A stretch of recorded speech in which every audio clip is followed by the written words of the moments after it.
Good morning, Ayin Beis, volume 3. We're on page 1468, 2/3 down approximately. And he's explaining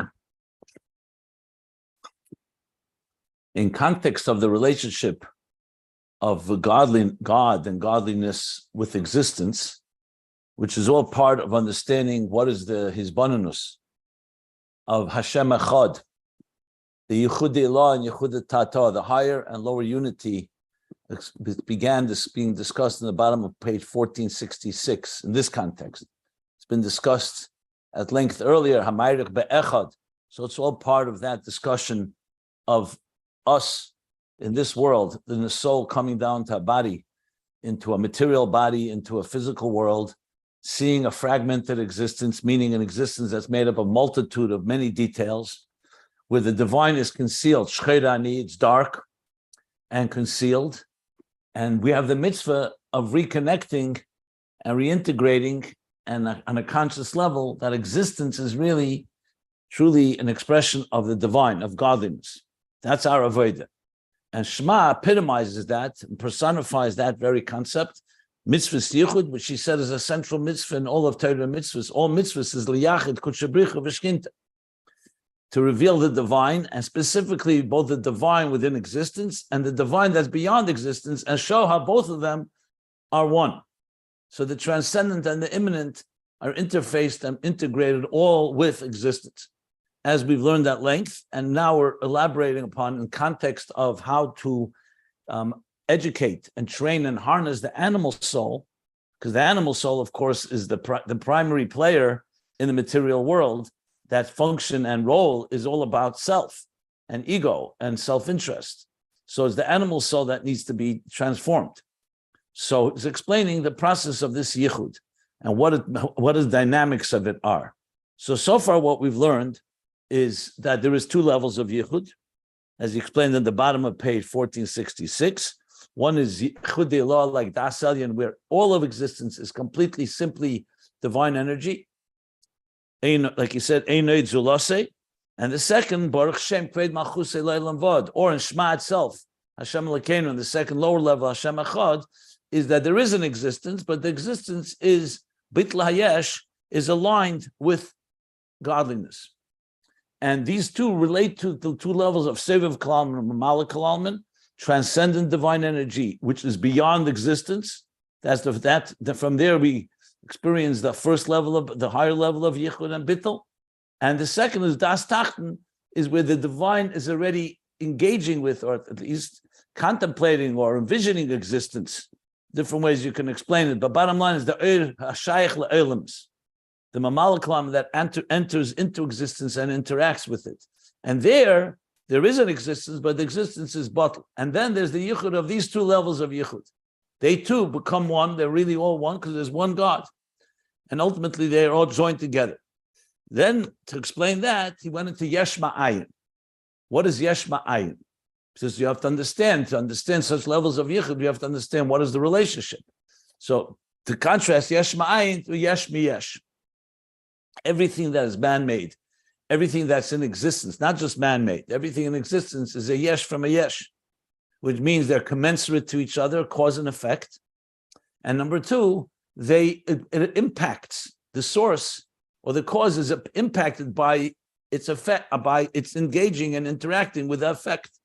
Whether you throw a stone and your hand is affected by it, or a teacher teaching a student, or seichel and midas, as we learned, whatever the cause and effect is, it's an effect and it's commensurate. Yesh ma'ayin, like he said, the bottom, ef shalem kedug mizul, because the Beir and the Nivra are not commensurate to each other. That's why it's called Yesh and Ayin, two different realities. So now we're introducing another type of reality called Ayin, meaning non-existence that's unlike ours at all. And number two, it doesn't impact the source. And the example being sunlight, or the light of the soul, the energy of the soul, that does not impact the source, whether it shines or doesn't shine. Whether it's a cloudy day or not a cloudy day, as we discussed. And that is essentially the same thing, Lamaila, that the etzem is not affected by the expression and the energy that it emanates, because it doesn't affect the source. Furthermore, it doesn't even affect the light. Even the divine energy itself, at the end of the paragraph on page 1468, he said, because Ani Hashem le'shanisi, Ani Havaya, Havaya is already not the etzem. Havaya is already a form of gili. Yudke vavke. So even the hey achreina, the malchus, the lowest level of Havaya is also le'shanisi, is not affected. Like we see, the light of the sun, not just the sun itself, the light of the sun, whether it shines on a palace or it shines on a pile of garbage, it doesn't affect the light at all. The light remains removed from the experience. So, and then he said, however, the neshama does manifest within Beislapshus in the body. You can't say that on the sun, but on the soul you could say that. Like he says, so it does manifest. So how do you explain that? So he says, that aspect of the soul manifesting within the body, or in the nimshal, in the moral, the divine does manifest bislapshus in the creation. He says that's ha'ara of the ha'ara. So the ha'ara itself, the oir, is not mislabish. That's still like the etzem. It's not the etzem, it's already an expression, an extension. It's oil, but it's also not, he said, does not have shinui. Still bleak vul and ein sof. The ha'ara of the ha'ara does manifest, but there gam bezeh ain't shinui mitzad the etzem. But still, there's no shinui mitzad the etzem. The shinui is only mitzad the hislapshus. So that adds another dimension where now we see there's more engagement between the ayin and the yesh. The ayin is entering into existence, talking about the ha'ara of the ha'ara, the reflection of the reflection. And even though there, in that aspect, it does have an effect, and yet, at the same time, it's only mitzad, the islapshus, not mitzad, the etzem. The etzem remains intact. And to explain that, began the next paragraph, the va'inyanu. Let's explain that now. So now he's going to explain this type of seemingly like two levels, or you could say even a paradox. The paradox that this, because here we have now another aspect that we need to address, and that is that though we just explained that the nefesh is not affected by shining inside the body, like the sun is not affected by shining on earth, and yet we have a rule. We know that nefesh adam had mispa'eles mimikri haguf. The soul is affected by the events, by the experiences of the body. So with bikilkel, if there's an injury or to any aver, it's not just a physical pain. First of all, pain in general is not just physical. It's nerves. It means the person is alive. It means targish ha-nefesh ha-segev v'yitzar la-nefesh. There's an element of pain that the nefesh experiences. So he's not asking a question, as you see. He's qualifying because he's going to explain this level that there is a slapshus where it does interact in a closer way and is not completely removed. And there is a shinui here, because you see clearly, if the nefesh experienced pain, that's a shinui. Before the injury, there was no pain, then there's pain. So clearly there's shinui, but as he's going to explain, the shinui is not mitzad the etzem, the shinui is mitzad the slapshus. That's the gist of it. So hagam shemushlalasim mikol teir hageshem, and this, as I pointed out in last class, is all literally word for word from the Mittler Rebbe's Maimer. I gave the page 376 in my Mori Admur Amtsoi Bereshis Chanukah Maimer. So he says like this: even though it's mushlalas, it negates, it defies any teir hageshem, because the fact the soul, even when it goes into the body, does not become a body. It does not become a material entity. It remains a nefesh. It remains an energy. However, it is engaged with. It's like when a person is bislapshus, he's not just remaining separate, he's engaging with. So he says, so it's muslal from every Torah Geshem. It defies any physical parameter you wish, Torah's description, definition. Because because the soul did not change from the way it was before it entered to the body. And yet you still say it's experiencing pain. So you have to say, and nevertheless, it does experience the pain of the experiences of the body. So that both are true. This is not a contradiction. Both aspects are true. And he explains it because the way the nefesh enters into the body is much more complex than just, it's not like a light that shines on earth and nothing else.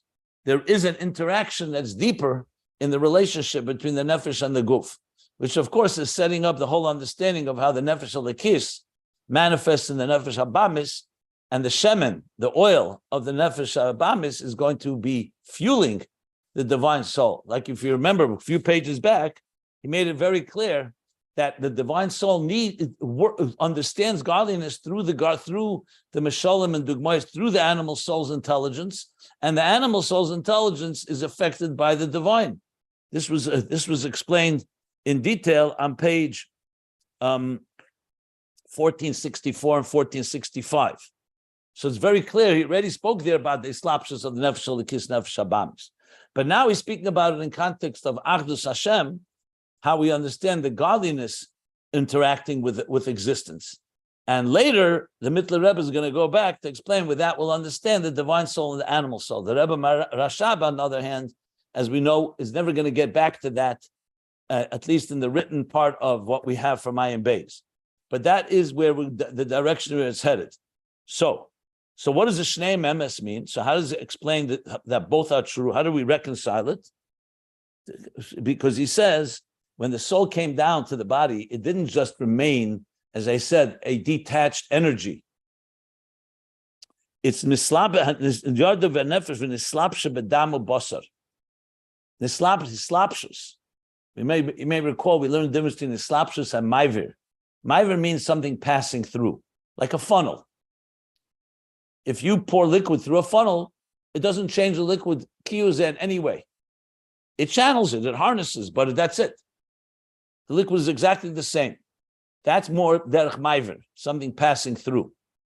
So it does have an effect, but the effect is not one that changes the quality in any way of the original. When it's hislapshus means that the cause or the source is manifesting within. Hislapshus would be an example as a teacher invests himself, engages with the student, and he puts it and applies himself. So it's a very different, like the difference Chassidus sometimes explains between Oyer and Shefa. Oyer shines. It doesn't care what the recipient is about. The pure Oyer. Shefa is all about mashpia and makabel. The mashpia has to address the makabel on his terms. Can't just shine. It's not just standing on a mountain and just shining light. So in that context, so the nefesh is mislabish in blood and flesh, dam basar. So what happens? The blood is not just a carrier of the nefesh. We call them dam hua nefesh. As a dam atzmei hu slapshus nefesh aruchni, like it says, v'lei seichel nefesh ima basar. What's nefesh referring to? The blood. How could you call the blood nefesh? The blood is a physical part of the body, because the blood is the Ruchnius She'Bgashmius. In the body, God created a situation that there is a fluid, the fluid of life called dam, that the dam carries the nefesh because the nefesh is mislabish in the blood. The dam is not just another liquid. Like you can't, God forbid, replace blood with water or with oil or with some other liquid. Even fluids that have power and energy, like let's say oil, is not going to be the carrier of life. Dam is the specifically structured, its chemistry and its makeup and its everything about it is nafshizdik. So what he calls it is Ruchnius She'Bgashmius.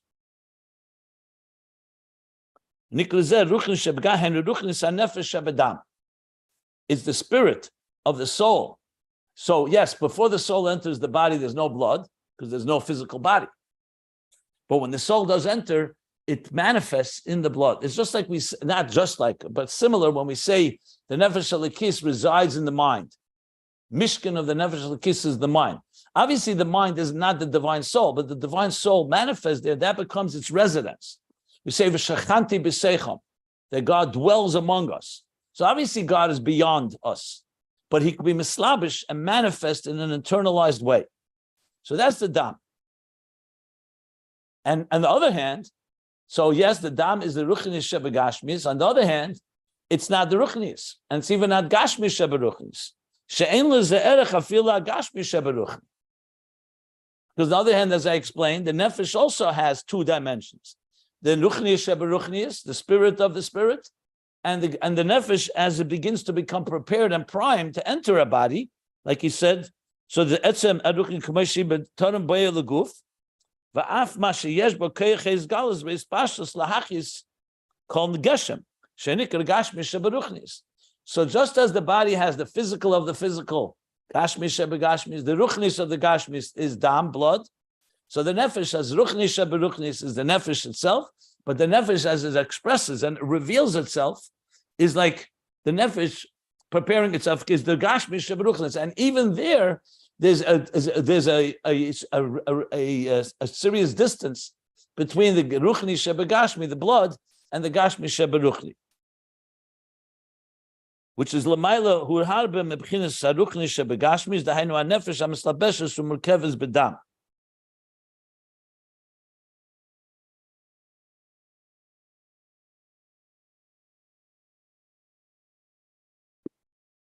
And I'm going to, even though I read the next few lines, I'm going to read it again. So bottom line is what we're seeing here is he's adding another dimension. It's not just oir hanefesh, the light of the soul that's entering into the body. The light of the soul is engaging with the body by manifesting in the dam.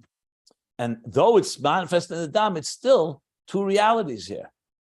Remember, shnei emes, we want both things here. We both want to have some effect that the body does, the events of the experiences of the body affect the soul, but we also want the soul to be in a state of leishanisi, that it's not affected, like we spoke about earlier, which he didn't get to yet.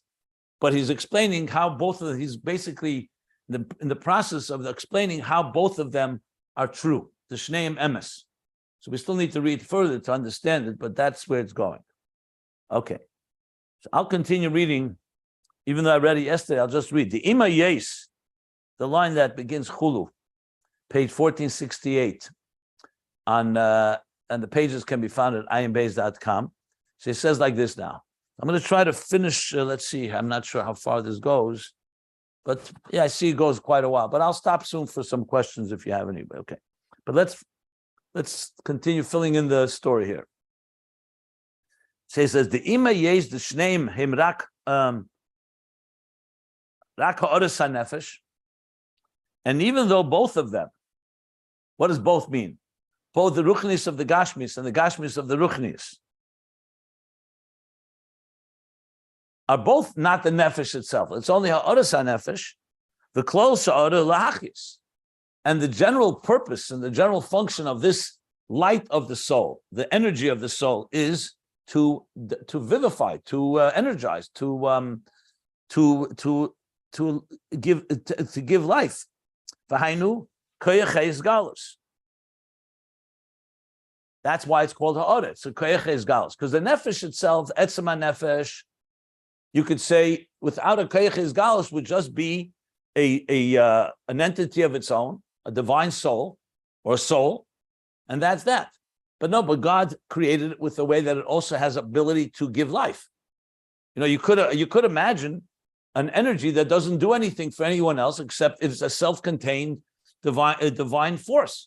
But no, there's a koyach izgalus in it. And the koyach izgalus is what is lahachis.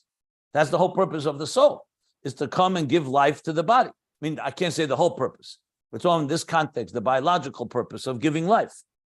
But kol mokim, mashabob izgalus mamish, he madreget tachtena sheb ha'arazu.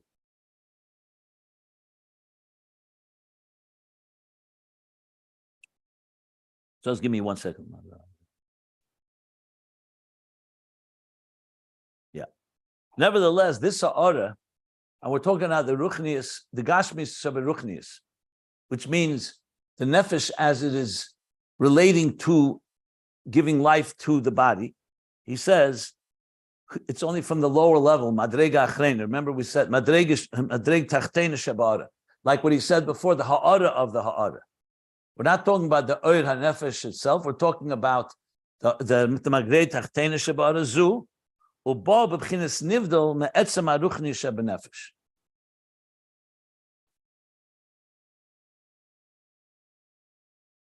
And it comes relatively separate from the etzem haruchnius, from the core ruchnius, what I called before the ruchnius of the ruchnius of the nefesh. So there's the spirituality of the nefesh, its ethereal nature.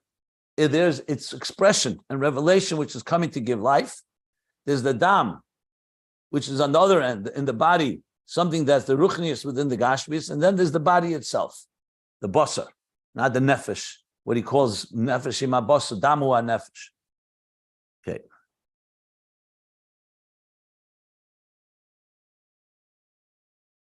So what he added here, if I'm reading it correctly, is that number one is that the dam, as much as it's spiritual compared to the body, it's in Ruchnius She'Bgashmius, nevertheless, he called it, he says, Ein leze erech, there's no comparison between that and the Gashmius She'Bruchnius.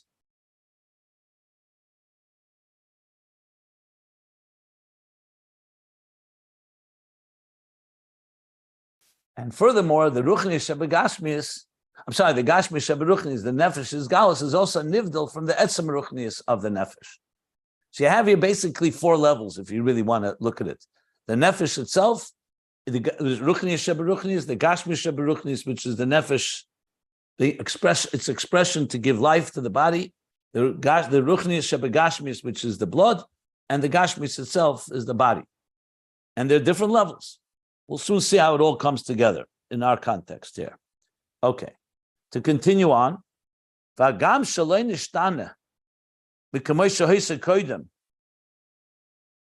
even though, like we said before, the soul does not change from the way it was before it entered the body. Like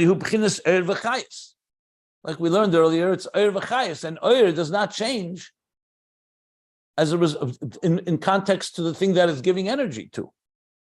Oir, he says, oir v'chayis, we'll call it light, energy, and vitality. That we learned in the previous paragraph, that oir also doesn't change. Nevertheless, the lower level in the nefesh, a lower level meharuchnius, from the ruchnius itself, and he gives an example for it, an expression we say val derech gasus haruach, b'chinas hagasus sheberuchnius. So there's an expression gas ruach. Gas ruach means a pompous person, an arrogant person. Ruach is spirit, and gas is a thick spirit. Dak means thin, and gas means thick. Thick spirit here means that the spirit has become very, we'll call it, very materialized. But we call it ruach, still ruach. So he's using that as an example that just like there's Gashmius, there's just as there's gas ruach, there's Gashmius She'Bruchnius. So compared to the ruchnius, it's gas ruach. It's not pure refined spirit. It's a spirit that has become somewhat corrupted. Here he's not talking about corruption, obviously, because he's not talking about arrogance. But he's using it as an example to explain that something can be ruach, but there's a gas sheberuach, like he says. A gas sheberuchnius. So you see here that ruchnius itself, you can have pure spirit, refined spirit, which would be, let's say, a person of, we say, what's the expression? There's gas ruach, and the opposite would be not dak ruach. There's no expression gas ruach, gas ruach. It's basically a refined person. There's an expression for it, like, a humble person. I'm thinking if the word ruach is used there. I don't think so. Okay, we'll have to think about it. So being that it's now manifest in the lower level in Ruchnius itself, what we call in Gashmius She'Bruchnius, or he calls now Gasus She'Bruchnius, Haribah b'Bchinas Nivdal. So there's become in some states, something has been separated. Not completely, because we're still talking about a nefesh, but in quality, it hasn't retained that pristine and pure element of spirit that has become somewhat more megushim, somewhat more materialized, so to speak. V'hainu, which means sheyesh l'shaychus el geshem. It means that it has some relationship now with the geshem. Like we said before, it's the koyach is galus. I mean, just to use an example, if you had a brilliant teacher, and that teacher, for whatever reason, is so removed from anyone, either willingly or fundamentally, so he could be brilliant as he is, but there's no relationship between him and the student. He has to, in some way, within himself, say, I'm going to now engage with the student. And that would be like the example, if he's going down a level. So it'd be like the Gashmius She'Bgashmius. I gave the example yesterday of machshava and dibur. When a person speaks, we're talking about intelligent, coherent speech. So we know that speech is an expression of thought. So Chassidus explains, how does thought get into speech? So it says like this: there's machshava sheba machshava, the thought within thought. That's when you're thinking ideas. You may not even sense that there are words or letters or phrases. Then there's dibur sheba machshava, which means the machshava that's already manifesting in some type of words. You're thinking, how am I going to express it? You may be even saying to yourself phrases and statements that you're going to use when you actually speak. Then there's machshava sheba dibur.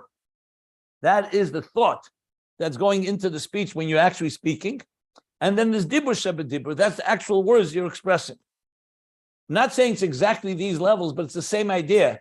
We're two realities. Machshava on its own is completely to yourself. Nobody knows your thoughts. Dibur is expressing to another. But it's not just a leap from thought to speech. In thought, you already have the thought is also going through stages and iterations as it prepares itself to become something you're going to express. That's why you see there are people who are brilliant thinkers, and they start speaking. You can't understand a word they're saying because it's either blurting out and overwhelming and like flooding the listeners, or they're not saying enough. It's an art. To think and to speak is not the same art. So that's why you have the dibur shemachshava, and then you have the machshava shebedibur, and then you have the dibur shebedibur. Just to make this a little more palatable, yeah. So in the Ruchnius itself, as the soul is becoming a soul that's going to manifest in the body, has become somewhat separate. So nivdal should not be understood here as completely severed, God forbid. It's the same soul, but it's the soul compared to its pure form. It's in a state of nivdal, because he's coming to explain how is it that that we just said loy nishtana, the soul doesn't change from the way it was. So he's talking now the level that comes in a state of nivdal.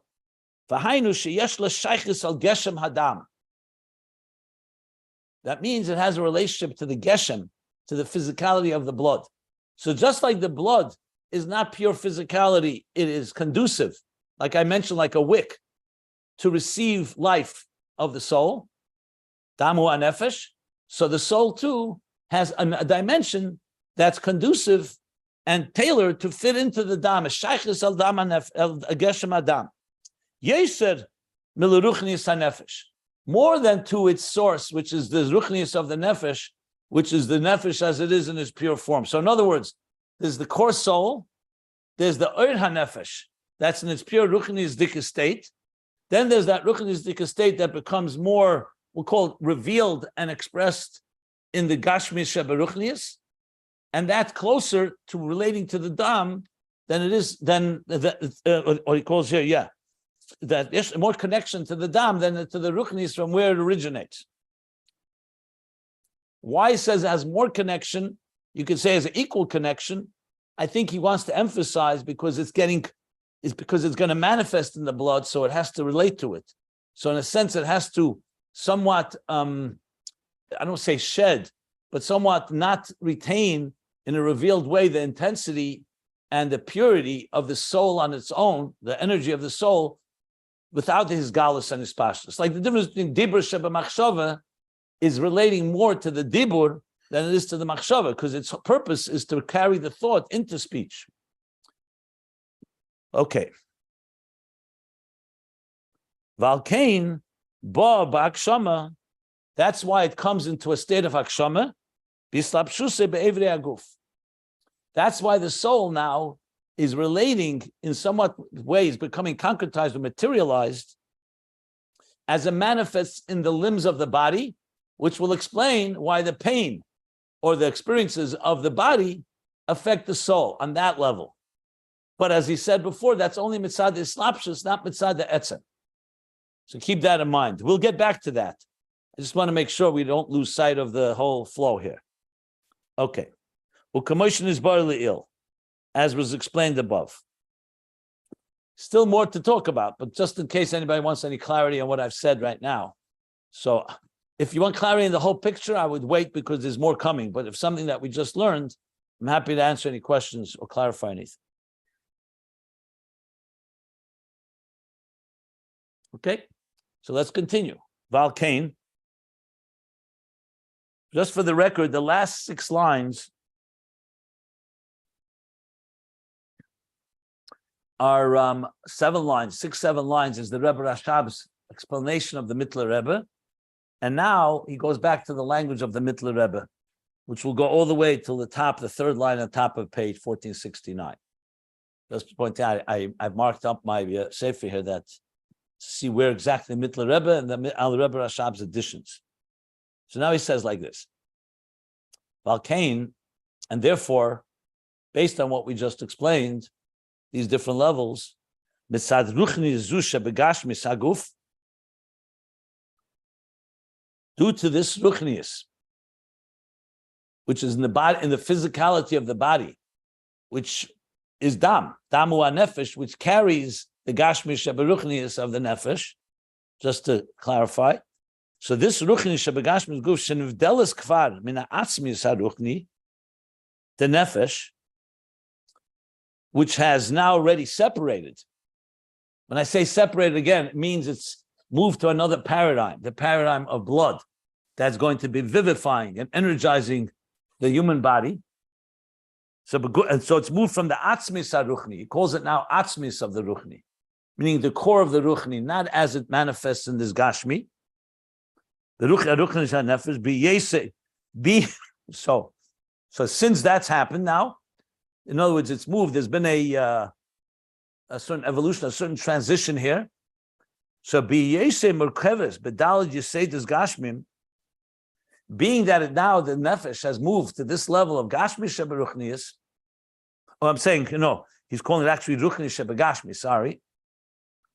Being that it's composed of the Daled Yeseidas, Gashmi, the 4 elements, and what he simply means by that is Eish, Ruach, Mayim, Afar, are just the 4 ingredients that define physicality. So we're now engaged with that reality. So therefore, tispol hi memikli haguf. That's why the nefesh will be affected and impacted by the experiences of the body, bitzar v'einig, whether it's pain or pleasure. Shetzar haguf utzar nefesh, that the pain of the body will be the pain of the spirit, of the soul. V'einig geshma haguf, and the pleasure of the physical body, hu einig hanefesh, will also be an einig for the soul, not just a physical pleasure, but also for the soul.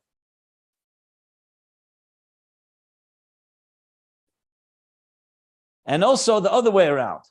He now explains the other way around as well, that the pleasure of the soul and the pain of, he goes pleasure. Well, a hepech. And the opposite is also true. Einig hanefesh hazeis. The pleasure of the soul, hu einig haguf hagashmi, will also become the pleasure of the body. So yes, a body could have pleasure from physical things, but a body could also have pleasure from spiritual things. Achi yisadna basar, till the point that the flesh itself will enjoy the experience. From the word aden also can mean also to expand. Like the pasuk says in the Gemara in Gittin, I'll explain in a moment, that from a good piece of news, when you hear good news that pleases you, tadash netzem, the very bone, the very structure of the body expands. And it continues, v'yatzivu ponov midam, and his face will shine. When a person has physical pleasure, you can actually see the face. The face can glow, a certain aura. It's not just remains on the spirit level. It affects the body. Now, that only happens because the nefesh is inside the body. It would not happen, God forbid, to a corpse. Machmesimchas hanefesh, due to the joy of the nefesh. Umepsura ra, and from a bad piece of news, ponav roim, his face will become ashen, will become ashen is a good word.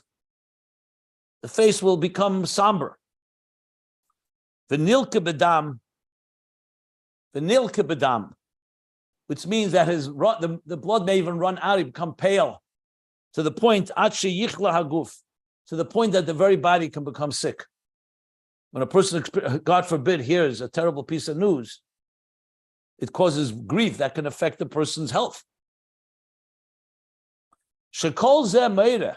Let me just finish the sentence and I'll go back to explain. All of this indicates kesher v'chibur haruchnius She'Bgashmius, a bond and a connection between the Ruchnius and the Gashmius, to the point that they become like one, inseparable.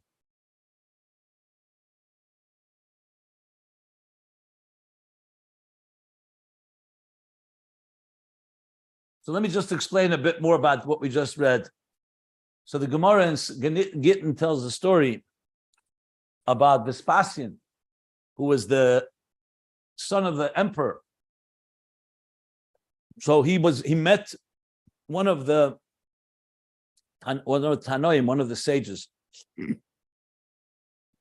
who told him that, gave him the news that he's becoming the new emperor because the father or the previous emperor died. So the Gemara says that he was putting on his shoe and he couldn't put on the shoe afterwards because the very foot became swollen because of the pleasure. And the Gemara brings this pasuk, Shmua Tevet Tzadash Netzem. Because of the pleasure of his now rising to being a king, that caused his very body to become thicker, at least for short term. And he couldn't put on the shoe. It's just an example. But I think we all can relate to the fact is that when we hear something, we're not talking about a physical, you could say physical pleasure causes physical change to the body. But something that's more of a good piece of news is not physical. Or if the same thing could be a person is enjoying learning chassidus, or anything, ruchnius that's coming from the nefesh will affect, like he says here, the body and the face as he just described. So we see from this the connection, that there is a level of connection. So even though the soul fundamentally did not change from the way it was before it came into the body, but once it engages, there's a state, there is a level of the soul that does engage and is affected and affects both directions. Let me just read further and then I'm going to stop again. He said, you can't in any way say, Ke'ila, you can't say anything like this that we just described, this effect of body and soul on each other. You can't say that at all. B'nefesh haruchni atzma, when you're talking only about the nefesh itself. The nefesh, as it's separate from the body, you can't make this type of explanation that the physical will affect it. Because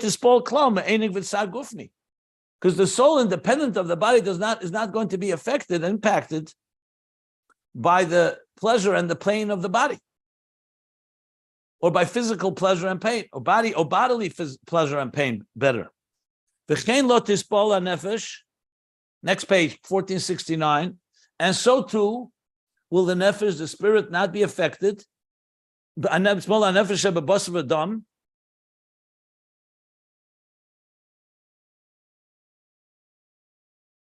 And the same thing is that the nefesh of the bas of Adam, of a person of flesh and blood, will not be affected. Hainu b'chinas Ruchnius She'Bgashmius me'enig v'tzar Ruchnius She'Be'etzem HaNefesh.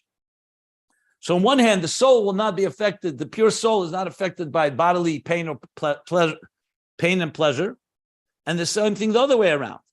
The nefesh, once it's inside the body in the flesh and blood, which is the Ruchnius She'Bgashmius, like he said, is not going to be affected. Me'enig v'tzar Ruchnius She'Be'etzem HaNefesh. She'bilti melubeshes klal beguf. Will not be affected by the etzem nefesh beyond that transcendence is beyond and manifesting. In other words, is going to be affected by the part of the nefesh that relates to the body, but not by the nefesh that's beyond. Rak leprokim, he adds, only at times, there are times where it says, Halev Yedei, the heart knows, modas nafshe, the bitterness of the nefesh.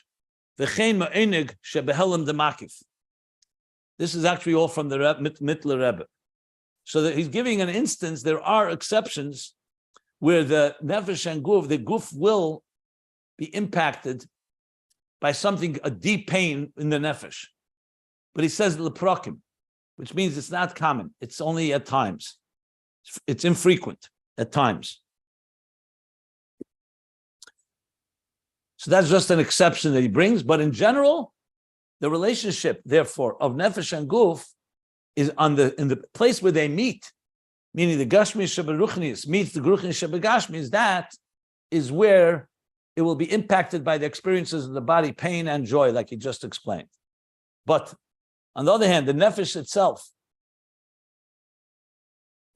the etzem nefesh, that is, the Ruchnius itself is not affected by the Gashmius, and the Gashmius is not affected by the etzem nefesh, or the etzem Ruchnius of the nefesh, we'll call it, except for these exceptions he just gave in the parentheses, which needs more elaboration. Why is that the case? Maybe because it's very profound experience, so therefore it can affect deeper, but it's definitely a leprokim. Prokim means at times not something that's common.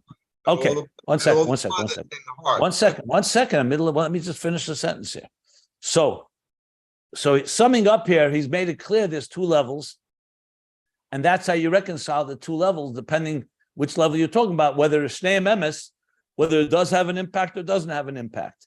And they're not a contradiction because of the reasons you just explained. So I'm going to stop here for questions. And I see after this comes a parenthesis, a long parenthesis from the Rebbe Rashab. It may even go to the end of the paragraph, I think. No, not to the end of the paragraph, sorry. It's actually two parentheses. That the Rebbe Rashab is going to explain what we just learned, which is the Mittler Rebbe's language, as I said.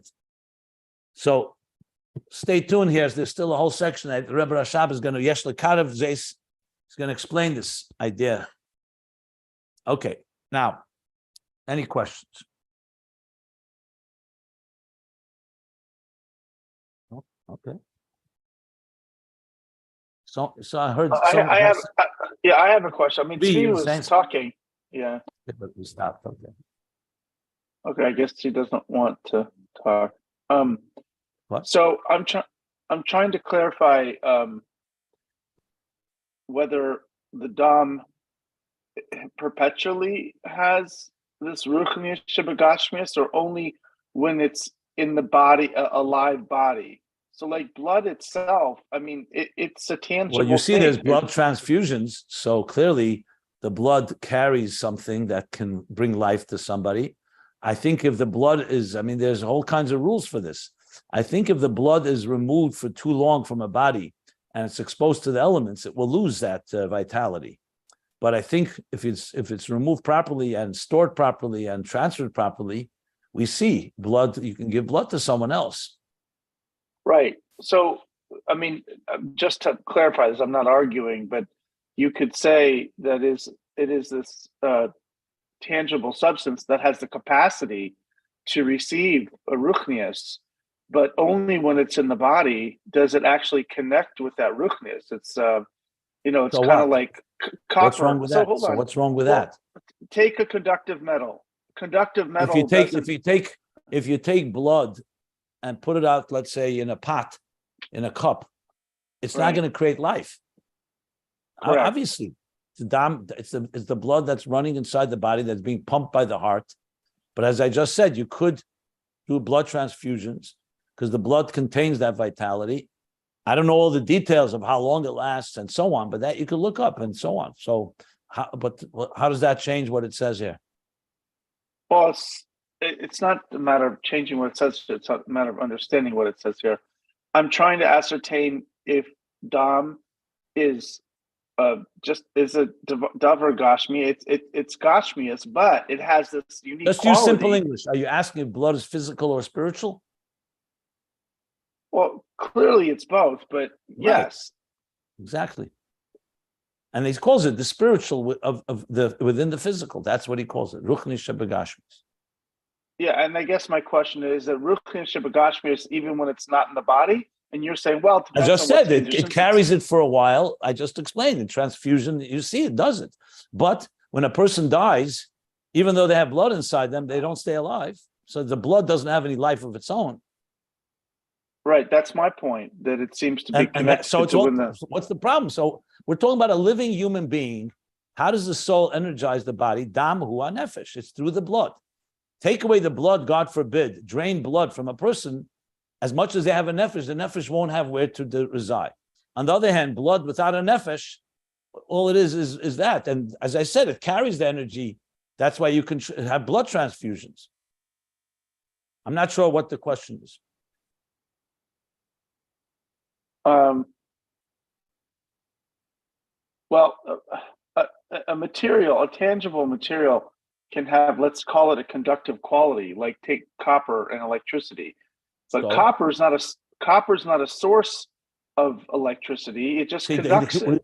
No one said that the dam is a source. The nefesh is the source. It's the nefesh that manifests in the blood. Okay, let's try it a different way. Hold on. Let's try it a different way. Let me do me a favor. Since there are other people in the class, why don't you ask this to me afterwards? So let's not, because it may just be a conversation between the two of us. So whatever the question, I think we addressed it. We can address it afterwards to clarify things. There's no need to belabor it. Well, but if you give blood transfusions to other people, they don't get your nefesh, right? How is that relevant here? But they get the blood is carrying energy. It's not talking about your nefesh or someone else's nefesh. We're not talking about the aveda of a person now. We're talking about life force. It's a life force. Mm-hmm. Okay. Anyway, I'm not clear what the question is, frankly, but as I said, if you can clarify the question afterwards, I'll be happy to try to answer. Okay. Thank you.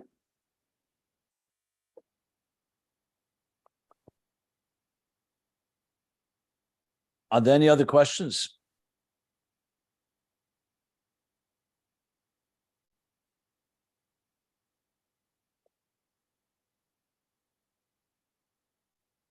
Okay, so we'll stop here. So I see it's 10:30 already. The next section is going to be an explanation. Rebbe Rashab calls it v'yesh lekadav zeis. Lekadav zeis is an expression. He's going to bring it closer, so to speak. Lekadav zeis ala seichel, sometimes the expression is to make it more palatable, more understandable. So he's going to explain this all, and I'm sure it's going to help us understand the whole idea. Okay.